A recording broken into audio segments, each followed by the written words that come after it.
Hello friends, आज हम पढ़ रहे हैं क्लास 8 की सोशल साइंस। हेलो फ्रेंड्स, आज इसका अध्याय है पहला, लेसन फर्स्ट, पृथ्वी पर स्थानों की स्थिति।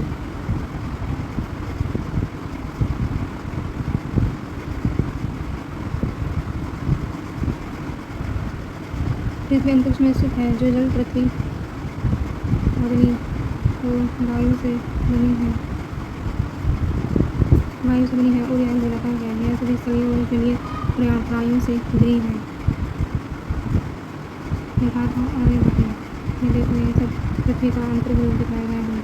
इसमें हमसे क्वेश्चन पूछे हैं, मानचित्र क्या है और हम इसका उपयोग कैसे करते हैं, इसके मुख्य घटक क्या हैं, निर्देशांक क्या हैं, पृथ्वी पर किसी स्थान को अंकित करने के लिए निर्देशांक का उपयोग कैसे किया जा सकता है, देशांतर से स्थानीय समय और मानक समय कैसे संबंधित है। कल्पना कीजिए कि आप पहली बार किसी नगर की यात्रा कर रहे हैं। उस नगर में का पता कैसे लगाएंगे। मानचित्र को देख सकते हैं। एक खेल खेलेंगे कि आप नगर से अभी और मानचित्र पर अंकित बैंक में जाना चाहते हैं। आप किस मार्ग से जाएंगे, क्या विश्वविद्यालय को अन्य समय है। ये बोले, ये दिशाएं दिखा रखी, उत्तर, दक्षिण, पश्चिम, पूर्व। मानचित्र स्थान का पता लगाने के लिए एक मार्गदर्शक की तरह है, जो यह दर्शाता है कि किसी स्थान की स्थिति कहाँ है और कहाँ तक कैसे पहुँचा जा सकता है। 4 तीरों पर ध्यान दीजिए, पता लगाइए। ये इम्पोर्टेंट है। मानचित्र और उसके घटक। हमें इस साधारण उदाहरण में समझना है कि मानचित्र किसी क्षेत्र का एक प्रतीकात्मक चित्रण रेखांकन है। यह एक लघु क्षेत्र या तस्वीर, एक बृहद क्षेत्र, मान लीजिए आपका जनपद या राज्य अथवा भारत जैसा एक अति विशाल देश या संपूर्ण विश्व भी हो सकता है।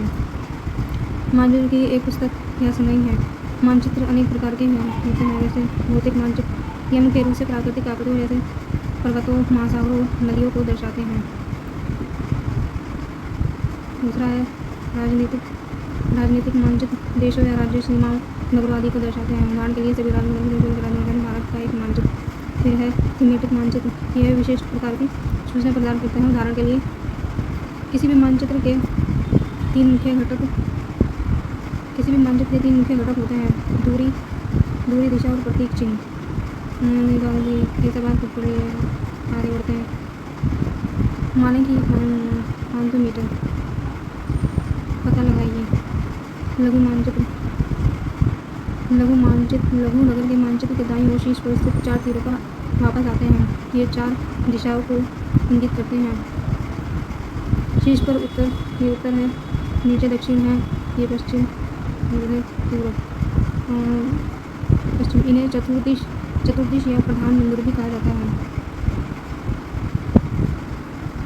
इसके अतिरिक्त मध्यवर्ती दिशाओं जैसे उत्तर पूर्व, ये उत्तर पूर्व हो गई, ये उत्तर पूर्व हो गई, दक्षिण पूर्व, दक्षिण पश्चिम, उत्तर पश्चिम।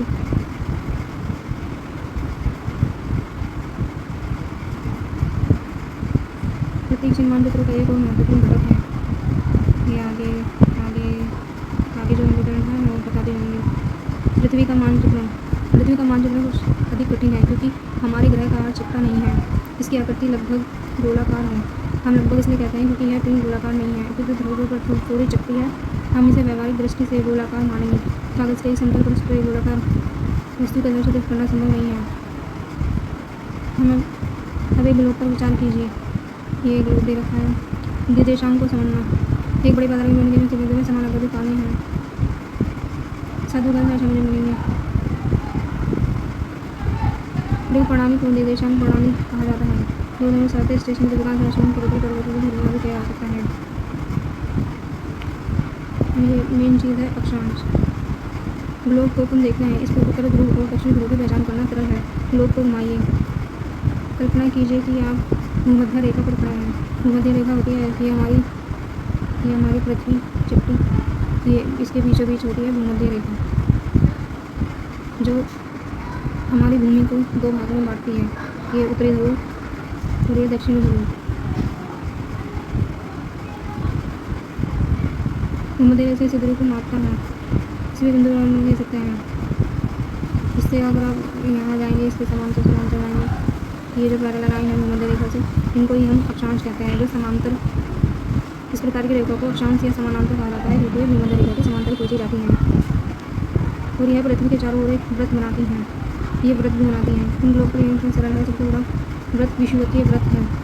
जबकि हम जैसे उत्तर की ओर दक्षिण की ओर बढ़ते हैं तो जंगल में छोटे छोटे व्रत बनते जाते हैं। मैं समझाता हूँ, ये पृथ्वी है, ये हमारी भूमध्य रेखा है, ये हमारे अक्षांश।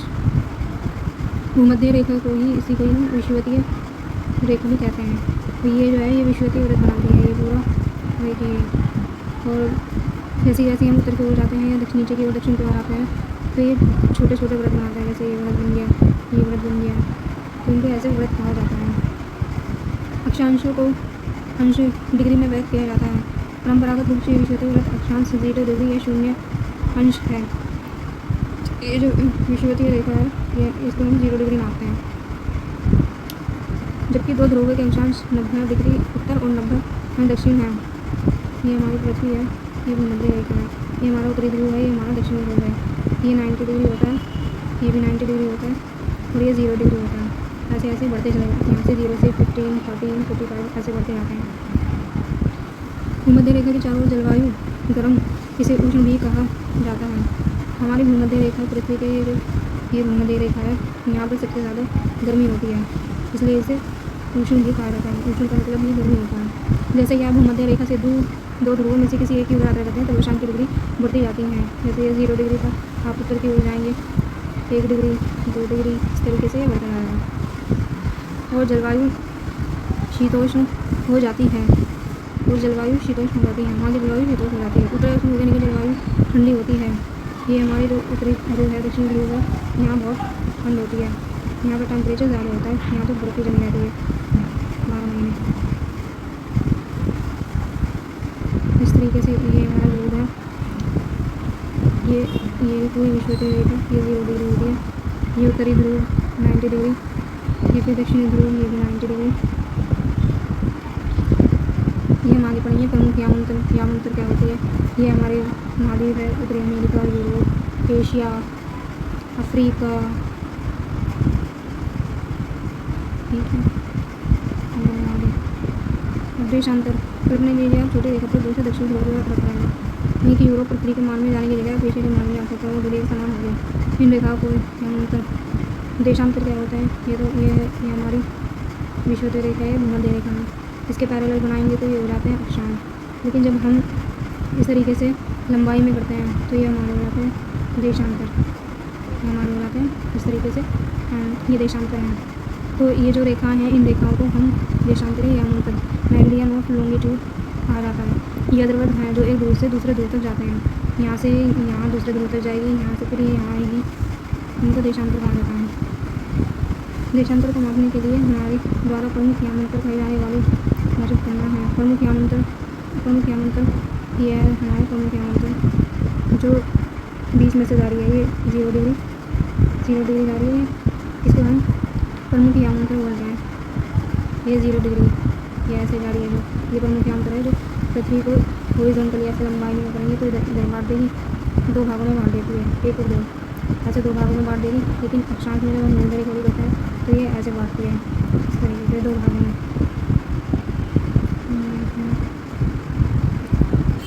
प्रमुख यामांतरों यामयोत्तर को हम ग्रीनविच यामयोत्तर भी कहते हैं, क्योंकि वर्ष 1884 में कुछ देशों ने तय किया कि इंग्लैंड में लंदन के एक क्षेत्र ग्रीन से गुजरने वाली यामोत्तर के लिए अंतर्राष्ट्रीय मानक मानी जाएगी, जिसे 0 डिग्री देशांतर के रूप में अंकित किया जाएगा।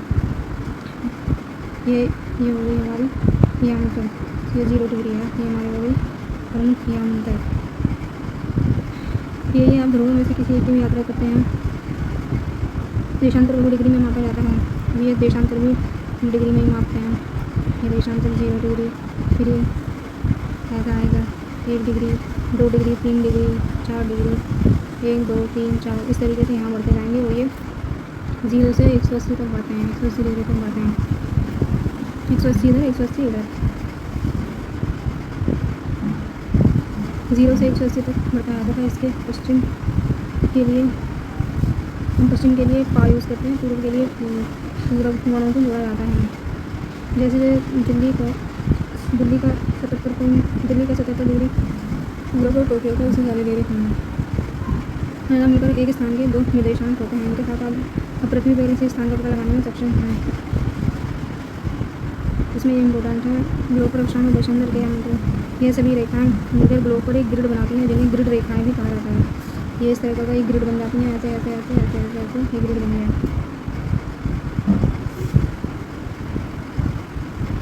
ये पृथ्वी है हमारी, ग्रीनविच यामोत्तर ये है, और ये है हमारी भूमध्य रेखा, यह है ग्रीनविच यामोत्तर। ग्रीनविच यामोत्तर इसका नाम इसलिए पड़ा क्योंकि ये लंदन का एक शहर है ग्रीनविच, वहीं से ये गुजर रही है। जब ये यामोत्तर से हम ऐसे देखेंगे पृथ्वी, तो ये हो जाता है पश्चिमी गोलार्ध और ये हो जाता है पूर्वी गोलार्ध। लेकिन जब हम पृथ्वी को भूमध्य रेखा की तरफ से देखेंगे तो ये ऊपर का उत्तरी गोलार्ध और नीचे का दक्षिणी गोलार्ध। ठीक है, आगे ये हमारा इंडिया का मैप है। इसमें जगह दिखाई हुई है कि कुरुक्षेत्र कितने डिग्री पर है, मुंबई, बेंगलुरु, चेन्नई, कोलकाता। ये हमारा भारत है, सारा दिखाया हुआ है। समय क्षेत्र टाइम जोन को समझना। ग्लोब को पश्चिम से पूर्व की ओर घुमाया है। हमारे ग्रह अपनी धुरी पर चक्कर लगाता है और 24 घंटे में एक चक्कर पूरा करता है। जैसे हमारी पृथ्वी घूमती है 24 घंटे में एक दिन होता है, 24 घंटे में ऐसे ही इसका पूरा 360 डिग्री होता है पूरा हमारे ग्लोब। इसका अर्थ है प्रति घंटा 15 डिग्री, 15 गुणा 24, 24 घंटे 360। अब प्रत्येक 15 डिग्री पर देशांतर के यानी पर को अंकित कीजिए, 15 जोड़ते हैं। ग्रीनविच देखो, ये 12 बजे, ये मान लिया हमारा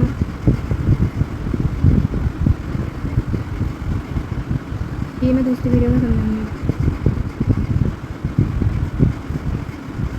यह विदेश के सामने इसी कारण देखा देश में मदद हमारे भारतीय मानक समय इंडियन स्टैंडर्ड टाइम या IMT बोलते हैं। ग्रीनविच, जिसे ग्रीनविच मीन टाइम या GMT भी कहा जाता है, स्थानीय समय से 5 घंटे 30 मिनट आगे हैं। जैसे लंदन में 10 बज रहे होंगे तो हमारे इंडिया में 5 घंटे ज़्यादा, 5 घंटे ज़्यादा कितना, 5.5 घंटे, 10, 11, 12, 1, 2, 3, 3.5 बज रहे होंगे हमारे इंडिया में। तो देशों के मानक समय, ये देशों के मानक समय नहीं रखे हैं। ये हमारी 0 डिग्री पे ये हमारी ग्रीनविच लाइन है। ग्रीनविच लाइन के ये पश्चिमी गोलार्ध, ये पूर्वी गोलार्ध। पश्चिमी गोलार्ध में हमारे ये आता है ग्रीनलैंड, कनाडा, संयुक्त राज्य अमेरिका, ब्राज़ील, और उधर पूर्वी गोलार्ध में यूरोप, अफ्रीका, रूस, ऑस्ट्रेलिया, भारत, चीन, ये 2 कंट्रीज हैं। ये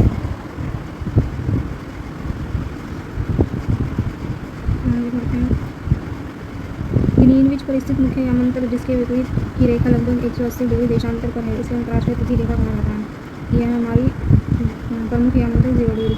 इसके पीछे हम, क्योंकि ये 2D है, 3D में अगर देखेंगे तो इसके पीछे जो लाइन होगी वो 180 डिग्री की होगी। तो इस 180 डिग्री देशांतर को ही हम अंतर्राष्ट्रीय तिथि रेखा कहा जाता है। 180 डिग्री चुप अंतर्राष्ट्रीय तिथि रेखा कहा जाता है। यदि आप पश्चिम की ओर से पार करते हैं तो आप एक दिन रविवार से सोमवार जुड़ेंगे।